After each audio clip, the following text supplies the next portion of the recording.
नीना बिस्तर पर लेटी अपने सोच में गुम थी।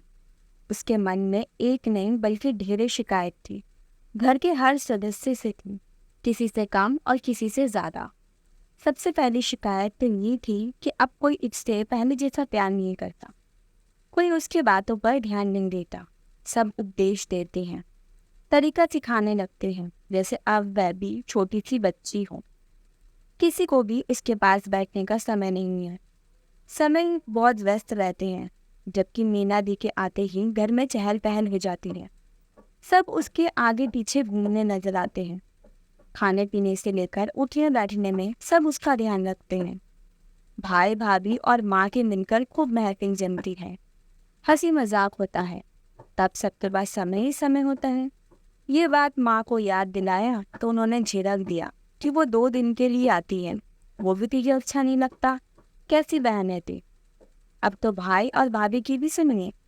भाई ऑफिस से देर से घर आते हैं और भाभी पहले से ही कोई ना कोई काम ढूंढ कर रखती है। भाई के आते ही वो कभी डॉक्टर के पास जाना हो तो कभी उनकी माँ बीमार रहती है, कहकर चली जाती है।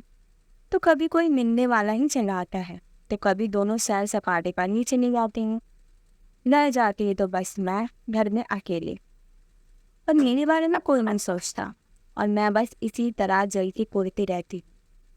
हर शादी के बाद बहुत बदल गए ना। उसने अपने से 2 साल छोटी मीना से अपनी चंबन बांटने की कोशिश की तो उसने तुरंत कहा कि हाँ, वो डैशिंग और स्मार्ट भी हो गए हैं। वो अपनी पढ़ाई करती हुई बोली। इसने भाई के बदलने का अलग ही मतलब लगाया। वह तो हो गए हैं, लेकिन मेरा मतलब कुछ और था। नीना बदमजाक और बोली थी। नीना ने सर उठाकर देखा, वो समझ ना पाए कि बहन को कौन सी बात अच्छी नहीं लगी। फिर बोली, मैं समझी नहीं। तो नीना ने कहा कि भाई हमें इग्नोर कर रहे हैं, कभी अपने साथ नहीं ले जाते, जबकि रोज ही कहीं ना कहीं जाते हैं। तब लीना ने कहा, कैसी बातें कर रही हो? भाई अपने दोस्त की वेडिंग एनिवर्सरी पर गए थे, तो तुम्हें अपने साथ कैसे ले जाते? बुरा मत मानना, तुम्हारी सोच किस तरफ जा रही है, कभी इस पर विचार करना। परसों मीना दी से भी तुमने कुछ इसी तरह की बातें की। माँ से भी यही बातें कह रही थी। कहकर वह दोबारा अपनी किताबों में खो गई। बहन की सोच पर लीना को दुख हो रहा था। उसने उसे समझाने की बहुत कोशिश की, पर वो कुछ समझने को तैयार नहीं थी। मन में ना जाने कैसी गांठ पड़ रही थी जो खुलने वाली नहीं लग रही थी। हर व्यक्ति में खूबियों के साथ साथ कुछ ना कुछ कमी भी होती है। लीना ने नीना से कहा, हो सकता है भाभी में भी कुछ अच्छाई है तो कुछ कमी भी होगी। समय आने पर पता चलेगा ही। लेकिन उनके बारे में ऐसी सोच रखना अच्छी बात नहीं है।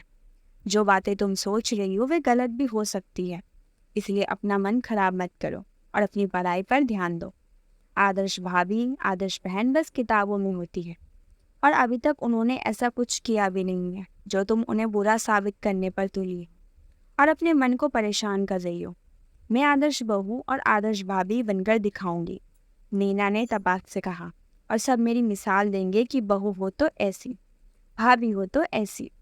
ईश्वर तुम्हारी इच्छा जल्दी पूरी करे, नीना ने मुस्कुराकर कहा, ताकि अपनी बारी भी आए और इस पढ़ाई से जान छूटे। कहकर हंसने लगी। बहुत जल्दी ही वह समय भी आ गया जब नीना की शादी तय हो गई। घर में सभी बहुत खुश थे। अच्छा रिश्ता मिलने पर नियत तिथि पर नीना की शादी और विदाई हो गई। भरा पूरा ससुराल था। नीना बड़ी बहू बनकर गई थी। वह अपने बात व्यवहार से सबके दिलों में जगह बनाना चाहती थी। इसीलिए वह ननद, देवर, सास, ससुर सभी का ध्यान रखती। लेकिन पति जब माँ, भाई, बहन के साथ होते तो वह उनके बीच कभी नहीं बैठती थी कि पति का अपने परिवार से पहले जैसा रिश्ता है ही रहे, मेरी वजह से दूरी ना बने। जबकि उसके पति चाहते थे कि नीना भी सबके साथ उठे बैठे। शादी के बाद का समय पति पत्नी को एक दूसरे को समझने का समय होता है। उसे नीना ने आदर्श बहू और भाभी बनने के चक्कर में गवा दिया।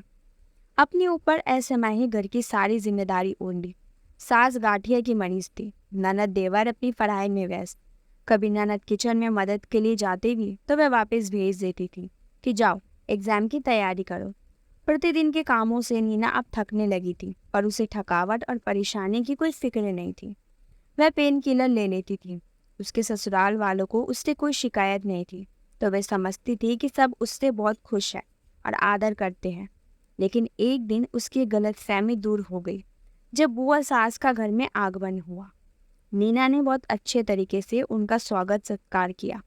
खाना पीना होने के बाद बुआ जी आराम करने के लिए भाभी और भतीजी के पास बैठी आपस में बातें करने लगी। कुछ देर बाद नीना तीनों के लिए चाय बनाकर ले गई, साथ में कुछ स्नैक्स भी रख लिया। जब दरवाजे पर पहुंची तो अपना जिक्र सुनकर रुक गई।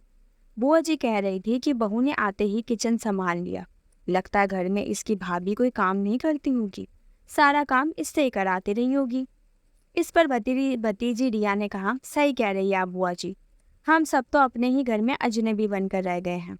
किचन पर तो भाभी का एक छत्र राज है, हम अपने मन से कुछ बना खा भी नहीं सकते। वो हमारे किचन में जाना बर्दाश्त नहीं करती, तुरंत भगा देती है। रिया ने बुआ जी को अपने दिल के छाले दिखलाए। बुआ भी ये बात सुनकर सोच में पड़ गई। तब रिया ने कहा, बुआ जी इतना ही नहीं, मामा जी की बड़ी बेटी विवादी आई थी, उसे मेरे हाथ का हलवा बहुत पसंद है। आते ही उन्होंने कहा, रिया तुम्हारे हाथ का हलवा मुझे यहाँ खींच लाया है, जल्दी से बनाकर खिला दो। मैं किचन में गई, उनसे निवेदन किया कि चाय नाश्ते में उनकी मदद करूं, पर उन्होंने मना कर दिया। चाय नाश्ते में हलवा न देखकर उन्हें बहुत बुरा लगा और मैं अपनी सफाई में कुछ कह भी नहीं पाई। बहुत चालाक है भाभी, मेरी पढ़ाई का ढाल बनाकर हर बार मना कर देती है। कोई मनोवैज्ञानिक समस्या है उनके साथ शायद।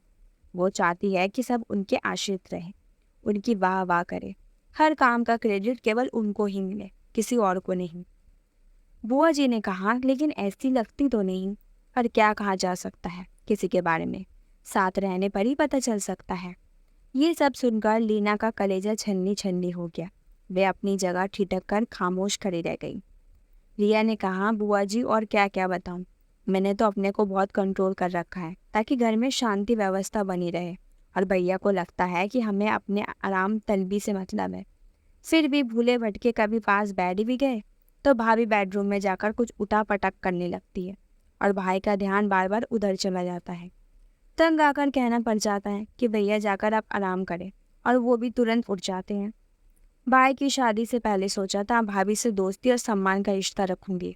लीना होठों पर मुस्कान ओढ़कर अंदर चाय दे आई और उसके मन ने सोचा शायद हर ननद को अपनी भाभी से शिकायत होती ही है, चाहे मायका हो या ससुराल।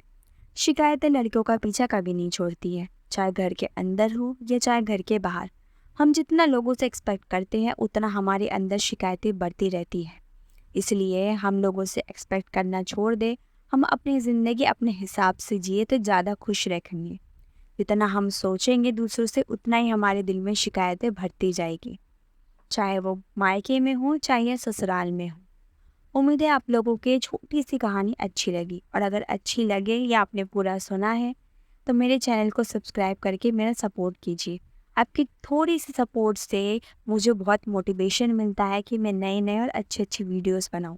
और अगर वीडियो सच में अच्छी लगी तो वीडियो को लाइक ज़रूर करिए, शेयर करिए, और बस बेल आइकन को क्लिक कर लिए नए नए वीडियोस के लिए। धन्यवाद।